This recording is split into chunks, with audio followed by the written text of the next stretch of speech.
Hello, ladies and gentlemen, and welcome back to the Push to Pass F1 podcast. So, we are back with racing action this week, and today we are going to be doing our Miami Grand Prix predictions. We were going to do a preview, but there has been no real news, and there's not that much to talk about because Miami is usually a bit of a poop race.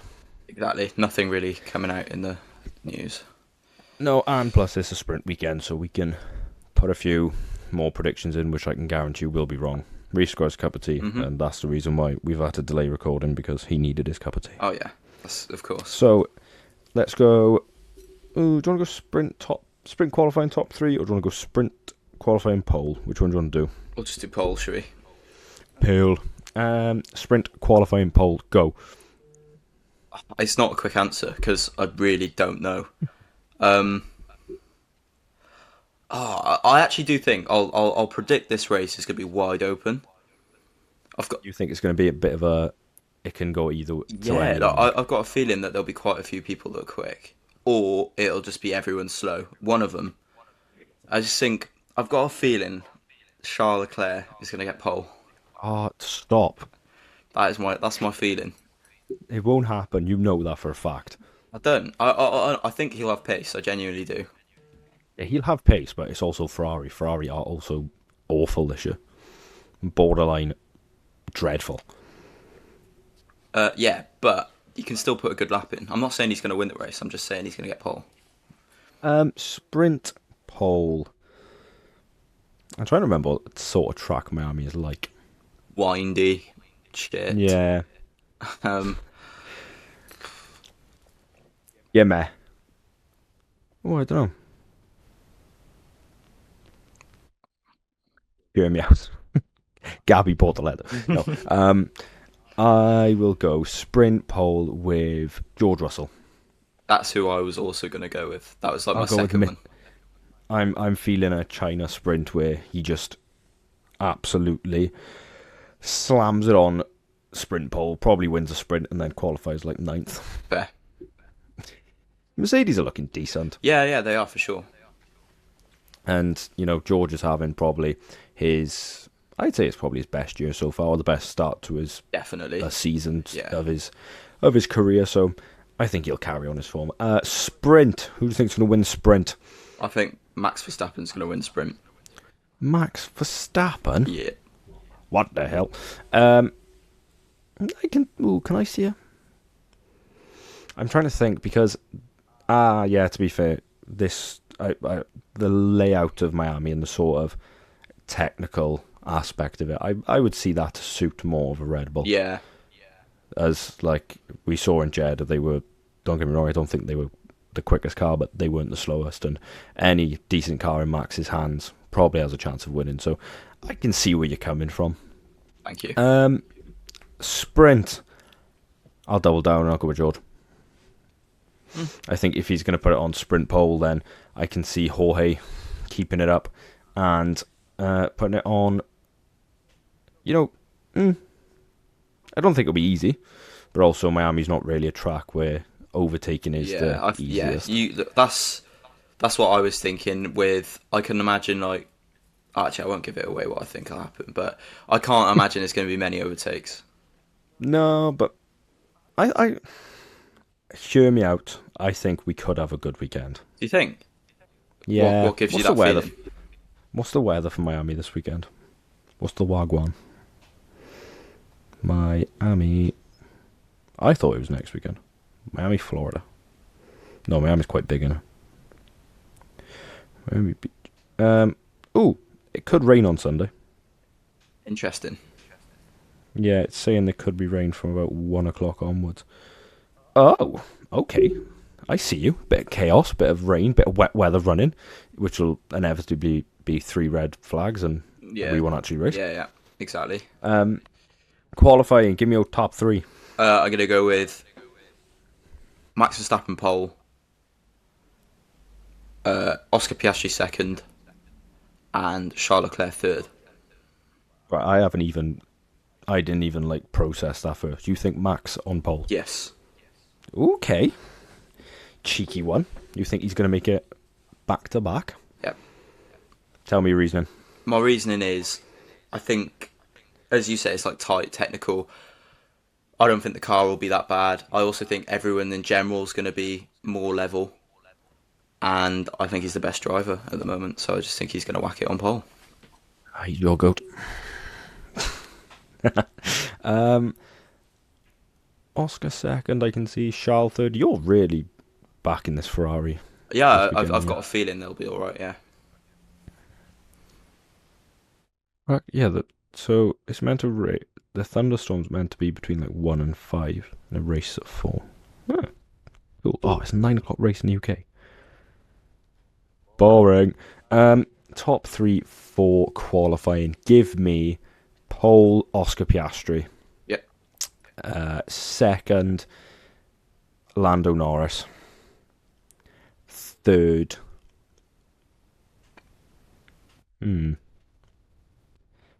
Third, give me I'll go with Max. Nice. I think that's quite a predictable top 3. Safe bet. Safe bet. Safe pair of hands. Could come back in. Race top 3. What we're I'm gonna go P1 Max. I'm gonna go with Lando Norris second, and Oscar Piastri third. Ooh, you think Oscar's gonna have a little bit of a fall off, do you? Not fall off, but I think Lando's gonna get some good fortune this weekend. You think we might see a change in the Lando being beat down by me and you? Yeah, well, that's kind of why I've put him second, because I feel bad at this point. It's not our fault. He's gone awful since we started our podcast. It's true. It is true. It's all on him, isn't it? P1, I will go. Ooh. P1, I'll go Lando. P2, I'll go Oscar. P3, I'll go Max. Interesting. I think McLaren are going to be very strong again, and I think Lando. This is more me hoping, really, that I hope Lando has a good weekend. I think he needs a good weekend to, change the narrative of the season a bit before it gets a bit too much, and he can't really do anything. Yeah, it's fair. I wouldn't be surprised in the slightest if he won. No, he won there last year, didn't he? Yep. His first win. Give me your biggest good surprise. My biggest good surprise is boring, but it'll be that Ferrari have pace. I thought you were going to say Sportaletto again. No. He's definitely on fraud watch. So you're going with Ferrari. But yeah. How would you put that? What defines a good weekend for Ferrari? The two of them being closer. Yeah. And they're both in that 5th to 1st range. So they're comfortably top 6. Yes. And I'm going to say that they by the end of the weekend, they take points off Mercedes. Good luck getting Uncle Lewis Hamilton together. Not my goat. You know he's your goat. Yeah. Biggest good surprise for Miami. Oh, I'm trying to think. Because I think we went with Williams last week, didn't we? Well, someone did, or someone went with Carlos Sainz. And that came true. So who do we want to do good this weekend? Give me Aston Martin. That's rogue. Boldest. That is rogue. Boldest of bold. I'm not sure about that one. Yeah. Me neither. I just want to try see if Lance Stroll can get like a P7 again. Yeah, just we've so got everyone the can... push to pass. What is it? Curse. It's not a curse because it's positive. A good omen. Yeah, that's it. Your biggest flop. My biggest flop for the weekend is going to be.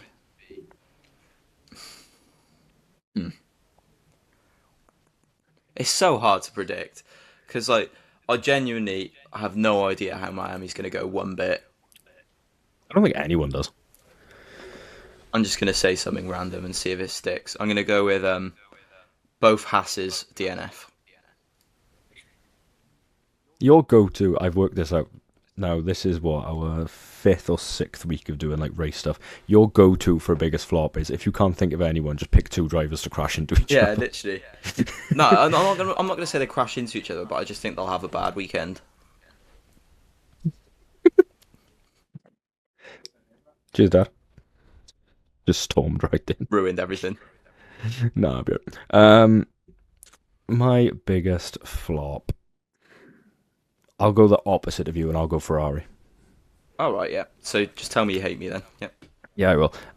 Lewis Hamilton out in Q2. To be fair, honestly, at this point, I would not be surprised. No, I just don't see that.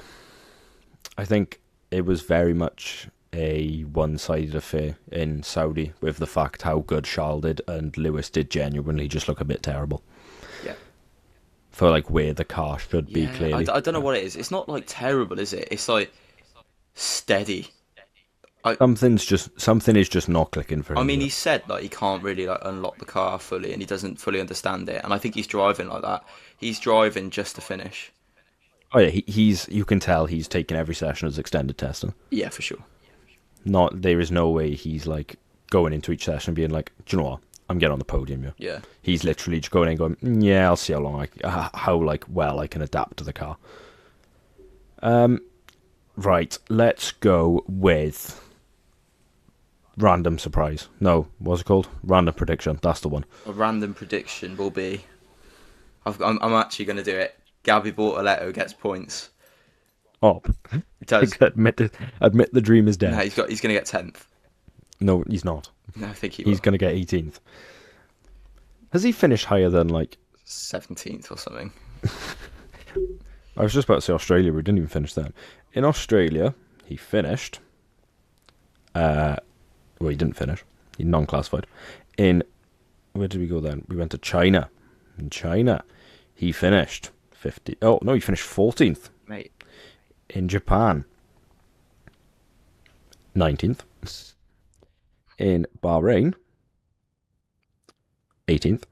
And then last time out in Saudi Arabia, Jeddah, he finished 18th.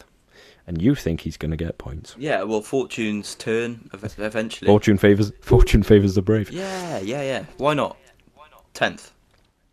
My biggest shock is, or random surprise, not random prediction. Ooh. A midfield car qualifies in the top 5. What are you quantifying as midfield? Ferrari down. Before you fraud it and say like, oh, So outside of Red Bull, McLaren, Ferrari, and Mercedes. okay, So like a Williams, so like an Albon gets P5 or something. all right, okay, I like it. Carlos Sainz on pole, I can see.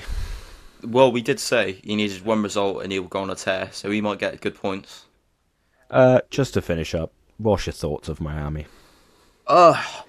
It's more like the lack of thoughts, really. It's just one of those, like, it's such a filler weekend. As we know, bosses at F1 want more Grand Prix weekends for more money. They want more exposure. They want these American races. I don't like it. I would be happy to see it go, but you got to accept that it's there. And it's just one of those. I can understand that it's a cool spectacle and, bits of it are in the stadium and it's Miami Beach, so it's cool and luxurious. But I'm not really into it. I don't think the drivers are particularly into it. And the track, it's just boring, typical street race. It doesn't produce good racing. That's about it. The track is horrific. Yeah, it is. Like it's so just. It's like the only way I can describe it is there is probably maybe one place where you can overtake, and then you've got to be like incredibly stupid to try it. But like, the only way I can see this race being somewhat decent is if it rains. Even then, though, like the track is so small, and it's just I actually wonder if it was designed by a track designer. Like, because they let Donald Trump with a pen. It's so backwards. Well, because I don't like it's in the Hard Rock, isn't it? The paddock is in the Hard Rock Stadium. Like, why? Well, I think it's a room thing. Like, it's not really that big on Miami Beach, so they've kind of lobbed it where they can. Just don't build another street circuit then, isn't it? Yeah, exactly. It's not hard. Also, bit of news. VCarb might have a new livery this week. Oh, what, like an American one? They put. I will show the screen now. Where's VCarb? No, I've typed in BCarb. VCarb. Visa Cash Out Red Bull. Why is everything but VCarb turned up? Abby, what are they called? Visa Cash App. Yeah, they put that. I don't know if people can see. It says April 30th and it's pink. Oh. And they've changed their Instagram logo to like pink. Nice. So That's something to they'll look probably forward have to. it. Oh, yay. New liveries. Didn't Red Bull bring a new livery last year and it was a bit crap? Yeah, they had a design competition for it. Oh, yeah, you could design the side pods, wasn't it? Yeah, but it was like, oh yeah, you can design it, but it needs all this in it. But it has to have 33 sponsors. Literally, it was like you could change the color of half a side pod, and that was about it. So We usually get, like, in terms of drivers, someone will have a crazy helmet or something. yeah, to be fair, Lando Norris always has cool helmets. So Did he do the basketball helmet last year? Yeah, that was for Miami. I can't remember if that was last year or year before, or he's done the beach ball as well. Yeah, he loves a custom helmet. Which makes sense because, like, he said that his hero is Valentino Rossi, and like Valentino Rossi in bike racing, like he always had cool helmets. He was always switching up his designs, so I do like that. It's cool. Yeah, it's a bit of individuality, isn't it? Yeah. And someone will bring out some crap merch probably. Likely. Oh, I was at random side story. I went to the Silverstone Hotel last week, and I looked in every F1 shop, and I could not find any Haas merch, and there was no Haas like Japan merch mentioned. I was fuming. Gutting, I know. Today we have a bit of a special episode. So we have some questions from listeners and viewers who have sent us some of their F1 questions. A few are mainly giving our thoughts on stuff. Some are some predictions, and we've just got a few general questions that they want us to get through. Reef, how are you doing it today? Brilliant. I say Just today. recorded, I say today the as if we episode. haven't just filmed the next episode, but it's different because I've got lights on my mic now. That's the way we should start doing t-shirt changes. Just start getting haircuts in between. Yeah. So do you want to start with one of yours, or do you want me to start with one of mine? I'll start with one of mine. Okay, go with yours then. We'll settle in with like a nice debate. We'll I go with think. calm first and then go spicer. Should Piastri be considered the number one driver? Well, funny you'd say that. I've got one. How do you think the McLarens will manage now that they're both in with the title shot? So we'll start with yours first. I think the general media perception is he is now the title favourite. I think I'd agree. I think a lot of people and a lot of like pundits and places are now accepting that he probably is the favourite.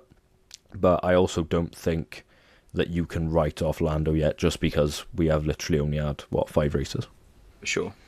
And I also think from like a team point of view, they're not going to be eager to have a number one driver. I think that goes against the philosophy that they're going for. Whether that's right or wrong is a different question.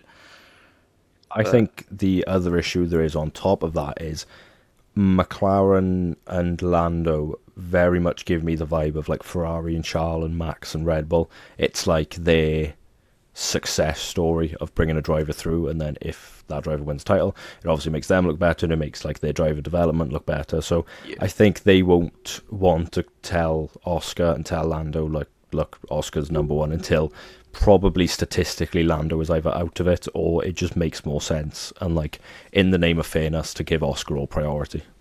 I think when things will start to happen and decisions will be made for certain drivers, it'll be like 12, 13, as in like round 12, 13. Yeah, I think the only time they'll really have to pull like I think the only time they'll ever have to put their foot down in terms of like giving priority to someone is if they start to trip each other up. And they start to like collide with each other, or they start to fight each other, and then ultimately they lose results, and then the likes of Max and George start to close the gap, or like Red Bull, Mercedes start to close the gap in the constructors. That's the only time I can really see McLaren solemnly coming out and saying, right, look, this is our number one, this is our number two, that's how it's going to be, and we're going to be like that for the rest of the season.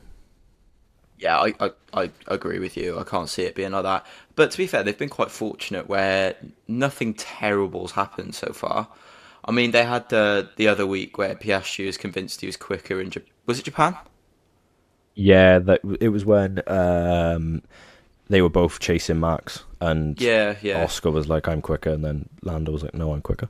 But realistically, that's nothing too major. Like they could deal with that. But I can't imagine they'll be putting a number one on anyone yet. Oh no, they want to leave it as because they have this whole papaya rules thing, don't they? Yeah, Where yeah, they want it to be like open and they want to fight and stuff like that. But I think they've been quite fortunate as well. To start the season, they haven't really been that close on track yeah, yeah, as you would expect. Like you look back at Hamilton, Rosberg, you look at most driver lineups who have two really good drivers and two arguably number one drivers.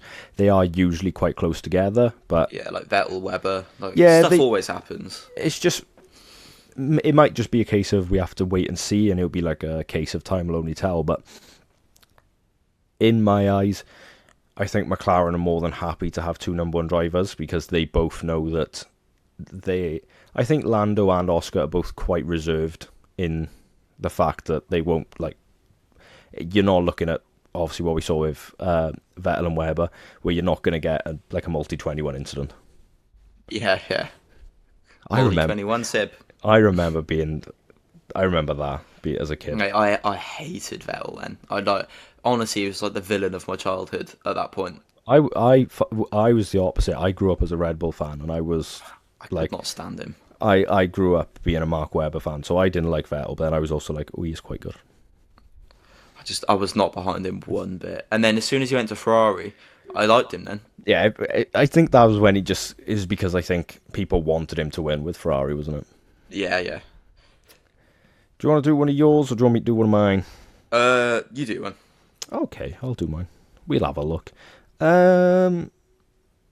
Ooh, I've got two quite tame ones, so I'll start with the top one. What do you think of Zandvoort leaving the calendar after next season? So that would be for 2026 being the last one, wouldn't it? So it wouldn't be on the 2027. Yeah. It's not the end of the world. It's not. I don't know. I think it's really bad because considering the best driver at the moment is Dutch. Yeah, that's probably the biggest fighting point from it, isn't it? Yeah, and I think it's a cool track. I've got time for Zandvoort.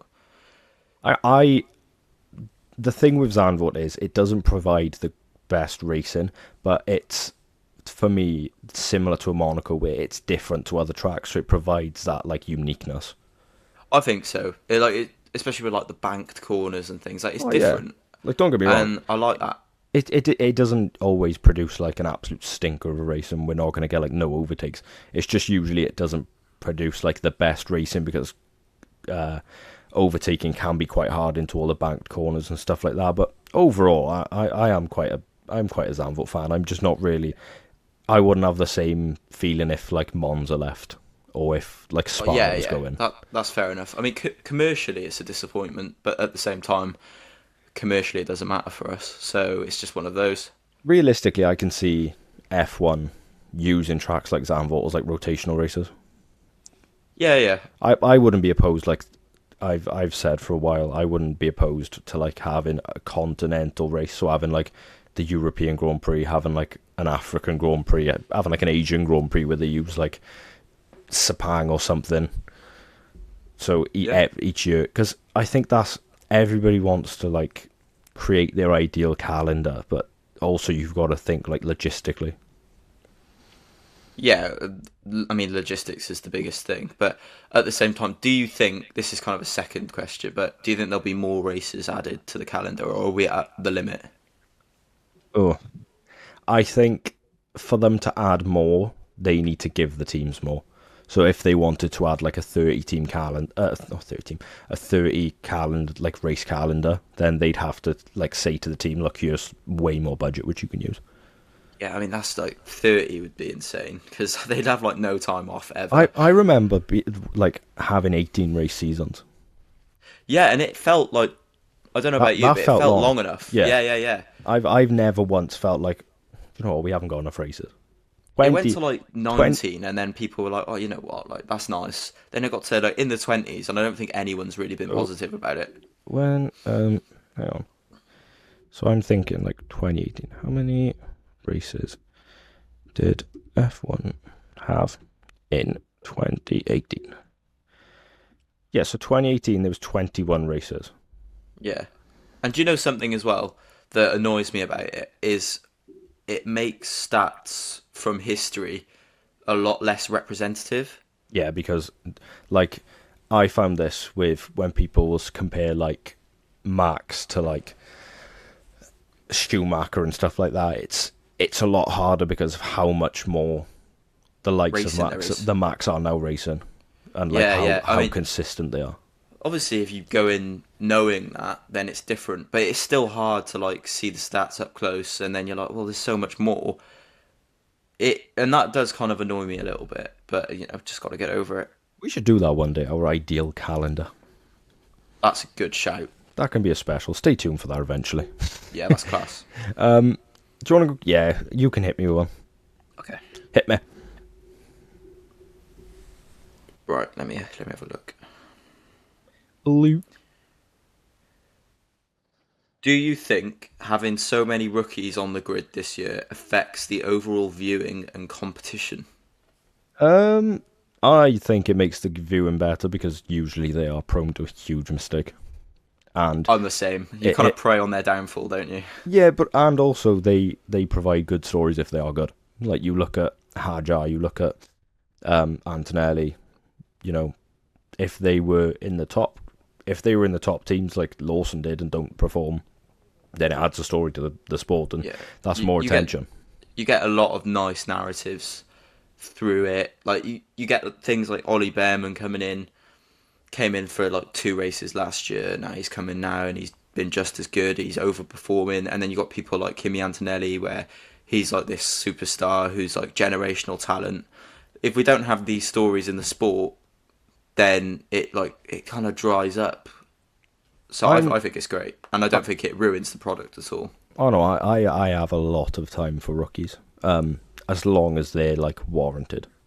Yeah, for sure. So like when I'm thinking back when someone like Yuki came in, and like Mick Schumacher came in, I was like, do you know what? Fair enough. They've like proved themselves not good enough, but they've proved that they should have a chance. But then when you have someone like a Mazepin coming in, you're going, really? But even then, it makes it, although it's annoying because it's taken away from an actual grid place of someone deserving. It's like a narrative, isn't it? Like that season with Mazepin was like for narratives, like everything that had everything. It was like it went political. It was like he was actually shit as well, so that was a talking point. There was problems with the team. There's problems with budget. Like that was pure cinema. Not only is it like it's good for just like the entire pyramid because it makes F2 more. It keeps F2 relevant, and then that keeps F3 relevant because it doesn't just show like, you can go to IndyCar, do 3 years there, and go, do you know what? Yeah, have a go now. It shows like the traditional route of building yourself up through the junior formulas is still the way, the way to go. And without F2 and F3, we don't get that crop of talent coming through each year, which constantly adds. And don't get me wrong, not every rookie is great. We saw with like Nick de Vries, he wasn't the greatest. We've seen with the likes of Jack Doohan so far, not every rookie is as good. We're not going to always get a Antonelli, we're not always going to get a Verstappen, a Leclerc, someone coming through. But also, I like when they come through in groups. I like it as well. You get like the class of, and then the year. Like the class of 2019 as well. Yeah, like the Lando, Albon, Russell. Yeah, and then what was it? It would have been like Gasly, Ocon. They kind of came up at the same time. Yeah, and it was like Max, Sainz. Max and Sainz. Yeah, that was a big one. So yeah, I'm look, rookies I think are an integral part of F1, and I think they always will be an integral part. And I think if anything, they make viewing better. Yeah, I agree. So I've got one here. I'm a bit on the fence about it. Where do you think Aston Martin will be after the new regulations?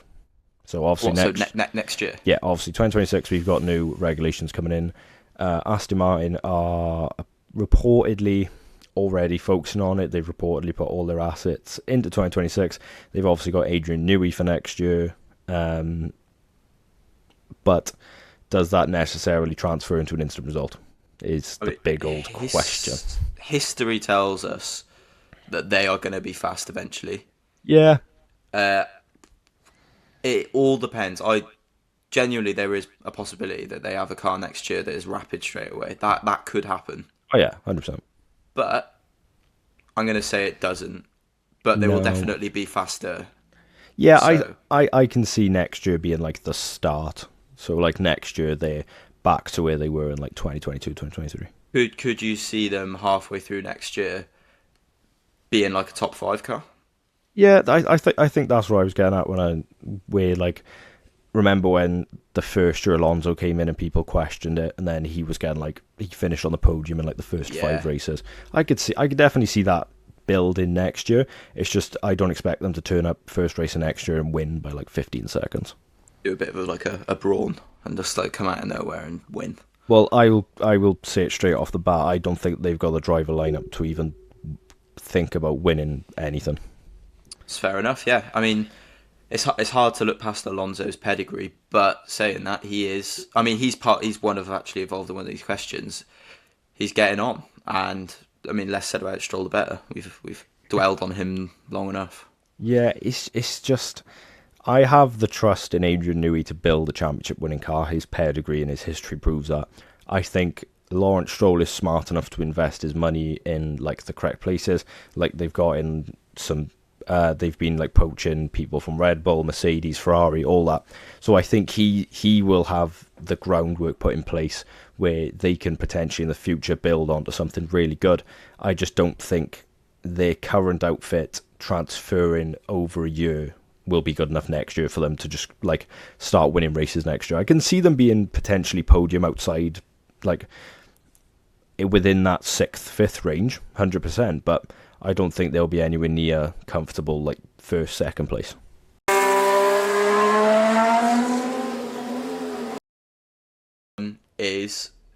Do you think there could still be a seat for Daniel Ricciardo somewhere on the grid, and if so, where? Yeah, and it's got the word Netflix written on the back of it. No, He's going to become a producer. do you know what? Give Danny Rick his own F1 podcast. If he wants to take over Push to Pass, he can. But how about as a co-host? Do you know what? As random as I think he'd make a good pundit. I think he would as well, actually. I rate that. I could see him doing it as well. Yeah, I think he has like the appeal and the fan base where he could bring in like really big commercial values, like a broadcaster or something. But Yeah. in terms of getting back on the grid, no. I can't see it. I think his best shout would be Cadillac, which is what you said last week. Yeah, but apparently Zhou and Perez are in contract talks, so Yeah, I saw a thing today saying that Perez is going to Miami.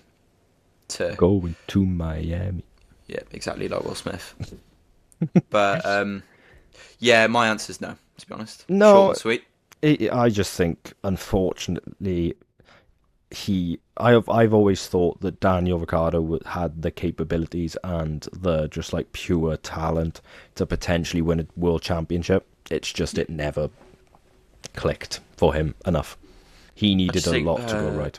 A lot of it was wrong place, wrong time. Oh yeah, 100%. Have you seen? Or like right place, wrong time. Sorry. Speaking whatever. about seats and stuff like that, have you seen apparently Helmut Marko wants Seb to take over his role when Helmut Marko leaves? I think that'd be class. Yeah, like I'm firmly in the belief that more teams will like go down that role of having like an ex-driver develop their... It's like what you see with football now. Like the people that we grew up with are now managers. Oh yeah. Like and because Alonso manages Bortoletto, doesn't he? Yeah, I could see. Weber Do you manages think, Piastri. I don't know. Obviously, it'd take a lot of money and so on. But Valentino Rossi has a MotoGP team that he now owns. Yeah. Could you see an F1 driver doing that? Well, we've seen it before, haven't we? We had obviously the likes of Prost. But it's different now, I think, because the money involved is so much more. I could see, like, I think you would need a name like Lewis.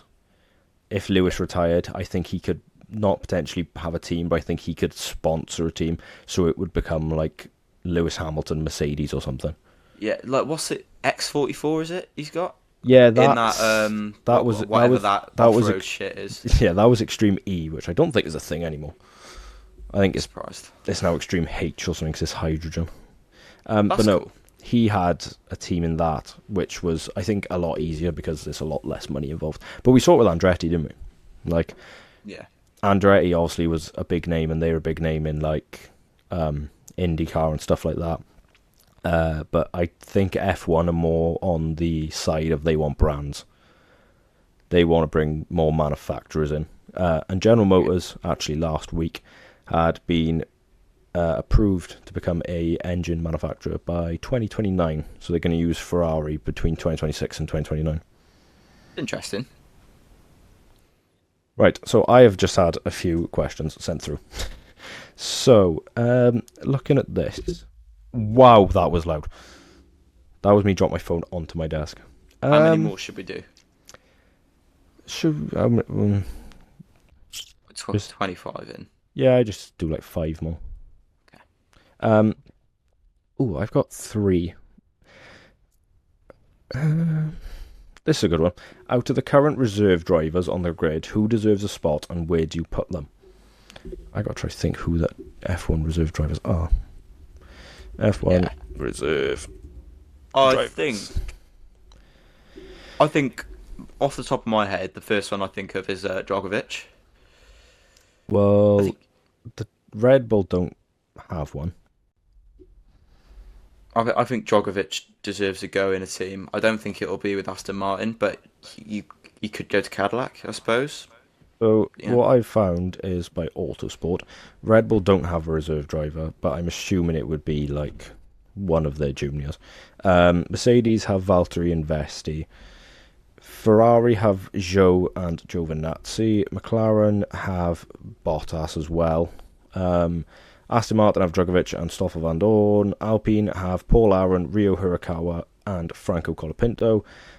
Williams have Victor Martins. I think they've just signed him.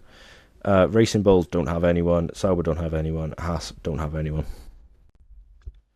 Yeah, so off that list, Valtteri is a good shout. Yeah, I think Valtteri. I think we said for him about like if something happened with Mercedes or with like Cadillac, didn't we last week? Yeah. Frederick Vesti, I could see maybe if he has a good year in F2. Yeah, but surely the former F2 champion deserves a go now. Oh yeah, I think the standout name from that list is obviously Franco Colapinto. Or yeah, but the Djokovic hate. Why has he never been given a go? I think it's because his grid of F2 wasn't the best. No, I know, but you can only beat what's in front of you. Oh yeah, 100%. But no, I think he also messed up a little bit by going with Aston Martin. Should we get like the most mid driver lineup of all time and get 2 Brazilians in Audi with Bortoleto and Djokovic? Wow, what a drive that would be! No points scored. Massa is team principal. You're a bit of a Paul Aron fan, aren't you? Yeah, I like Paul Aron. Can you see him anyway? Yeah, I thought he did really well in F2 last year. He could have won it. Yeah, he was one of the more impressive drivers in F2 last year, but I think I kind of hate that he's with Alpine because it's not a great pathway. We saw with Oscar Piastri the best way to sort of get anywhere with them is by leaving them. Yeah, exactly. As I say with Alpine Merchant. It's always the people it's always the people in your corner that snake you out. Right, do you want to do one? Hit me. Yeah. Right, let's go spicy because I've got a few spicy ones. I don't really have any spicy ones. Cool. I'll do this one because I like it. Of all drivers who haven't won a race on the F1 grid, who is next? Gabi Bortoleto. I think the obvious ones would be to say Yuki and Antonelli. Going Just off car performance, yeah. Yeah, but also, I think Alex would be a good shout. It is like a bit of a crazy race somewhere. I could see a Monza 2020 or like a Hungary 2021. you've obviously got the more experienced drivers like Nico Hulkenberg, but realistically, that's never going to happen. Does he finally pull it out the bag? He's like 200 odd races in. I think obviously if you were going outside of Antonelli and Sonoda, then I think your safest bet would probably be Albon. Just going off relative performance and likelihood, but then realistically, knowing our predictions, it'll be Jack Doohan. Yeah, something absolutely mental. I think the most likely and the one that I could see actually coming into fruition would be Kimi Antonelli. Yeah, I think it could even happen this year. Potentially. Just a bit of a crazy race. I could see him because he's shown consistency where he can be in and around the top sort of six, where he can pick up pieces if needed. Oh, yeah, exactly what I was going to say. So I'd say Antonelli is probably not the safest bet, but the most likely to happen, I'd say. Cool. I have got. So this is from a listener / one of my mates who I've literally just had reply to me. He knows nothing about F1. Right. So I'm going to group these three together. The first one was Hamilton's move to Ferrari the right one? The second is, does Verstappen's dominance make the sport boring to the casual fan? Okay. Yeah. And the third one is actually quite a good one. I will give him credit there. When Hamilton and Verstappen retire, who will take the next? Who will step up and be the next top driver? They are good questions, I promise. I'm not just yawning. Let's go with the first. Hamilton's move to Ferrari. Was it the right move? I'm going to go with yes. In my opinion, there was no real natural progression from Mercedes. It was more of just Hamilton's legacy. I agree. I think he said himself, he always saw himself driving for Ferrari. You got to drive in red. And the kind of domino effect of him going there has meant that Kimi Antonelli's come in, he's exciting. George Russell is leveled up. So I think it was a good move. Yeah, it's early to call it a complete disaster. I just think it's going to take time, and like I said, there was no real. He couldn't have gone, even if he went to a Red Bull or if he went to McLaren this year. You can't really say it was more of a right move than Ferrari, because there was no guarantee of anyone being as good going into this year, the year before regulation change. But I do get where some people might say it was the wrong move. He could have just retired and not had to deal with that. But I don't think it's more Lewis just wanting to build more of his legacy, I think. I think so. He's one to drive until the wheels fall off, if you get what I mean. Does Verstappen's dominance make the sport boring to the casual fan? Well, obviously we'll have to go off the previous years. I'm going to say yeah. Yeah. Definitely. I think Verstappen's dominance is unlike things we've seen before. It was like 19 wins on a bounce or whatever it was. That's never entertaining. Well, no, but I'm growing up, because watching F1, I went from Vettel domination straight to Hamilton domination, then straight to Verstappen domination. So we've sort of lived through three different eras, and you look at Vettel's domination, and there were still title fights. You look at Hamilton's domination, there was still title fights. You look at Verstappen's domination, there was probably one title fight, and that was 2021. Yeah. Apart from that, it was just Verstappen walking it. Pretty much wrapped up by halfway through the season. Yeah, and look, that might be more of a testament to just how far F1 has come in terms of technology and car performance, and it might just be how good Max is, but I think to the casual fan it does make the sport more boring, and I think it's even shown, because I think F1's viewing numbers are actually down for the past couple of years. So that makes sense, yeah. Final question from this specific person: when Hamilton and Verstappen retire, who will step up and be the next top driver? Well, currently you'd say Oscar. Yeah, it's an interesting one because we don't know when Max will retire. Should we say when Hamilton and Verstappen retire, who will have the next period of dominance? Okay, yeah. Let's say. Even then, that's quite hard, because I think there's potentially 4 people that could do that. I think it's between Oscar, Lando, Charles, and maybe George That's are exactly who I'm thinking of. are the immediate four you could think. Obviously, you could talk about like in the future Antonelli and stuff like that. But Yeah, I yeah. think by the time these two retire, those four will be in their prime. I would say, based off of what we've seen so far, my go-to would be Oscar, I think so as just well. I think that's a good bet. just because he is nowhere near a finished product and he's already this good.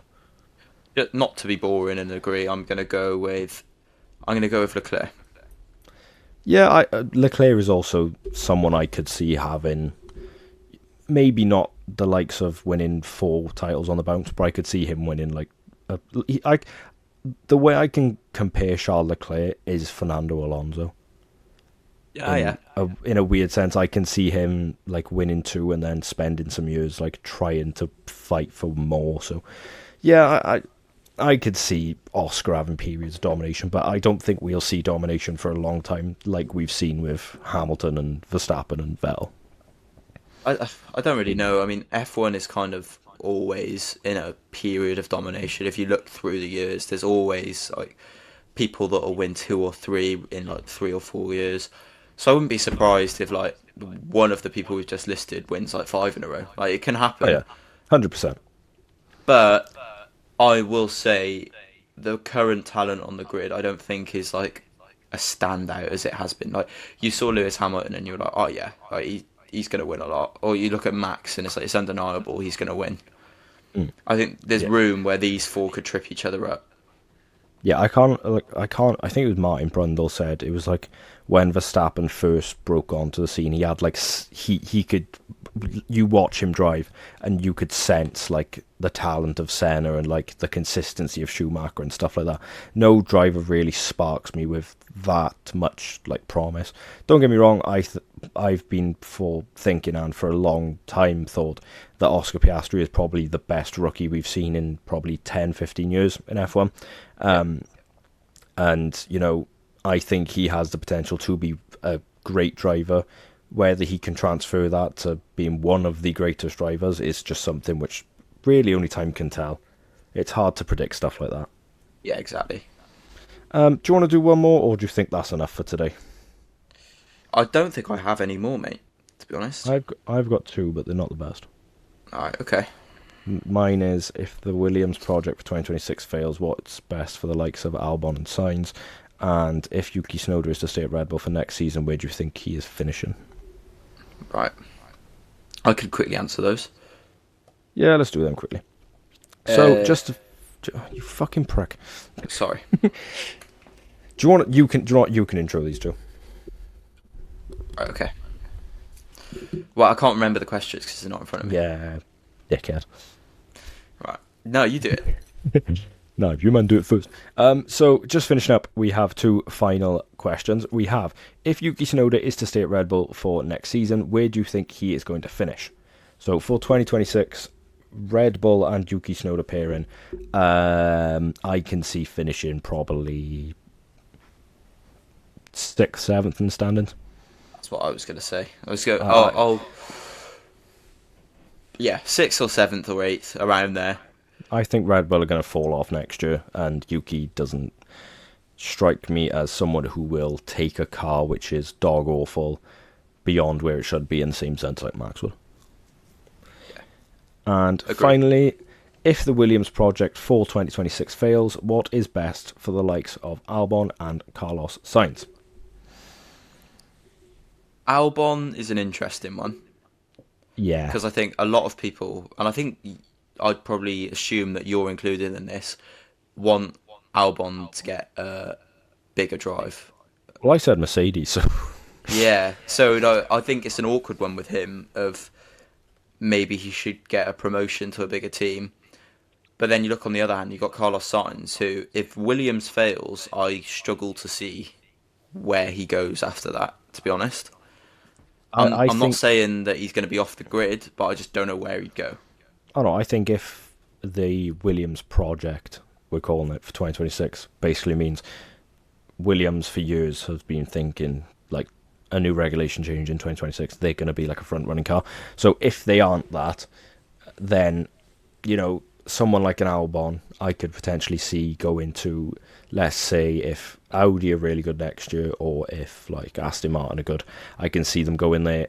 Sainz, I fear really that he could fall into the wayside a bit like a Nico Hulkenberg, where he just spends the remaining years of his career bouncing from like midfield team to midfield team and performing well there, don't get me wrong, but I'm just worried that Carlos isn't going to get back towards the top of the grid if this Williams bid doesn't work. I agree, but you know what? I've just had a thought. I wouldn't be surprised if Carlos Sainz didn't see a move that he liked, he'd go and do like another discipline. I could see him doing something else. I could see him doing like endurance racing, 100%. Yeah. Or like he might have his dad's rallying genes or something. Yeah, start doing like Dakar, like his dad does, something random. Start driving beer trucks and that. Yeah. But this has been our question and answer episode for the week. This is just something our special because we don't have enough to put out 2 episodes. We don't have a preview and a review to do, so we've done a preview and a Q&A from some of our listeners, and yeah, we hope you have enjoyed. So it'll be normal action next week with a review of Miami, and then I want to say straight into a preview. Let me just double check. No, we got a week off then between Miami and Imola. So next week we'll do a special. We could do our calendar next week. I like that. That's a good So idea.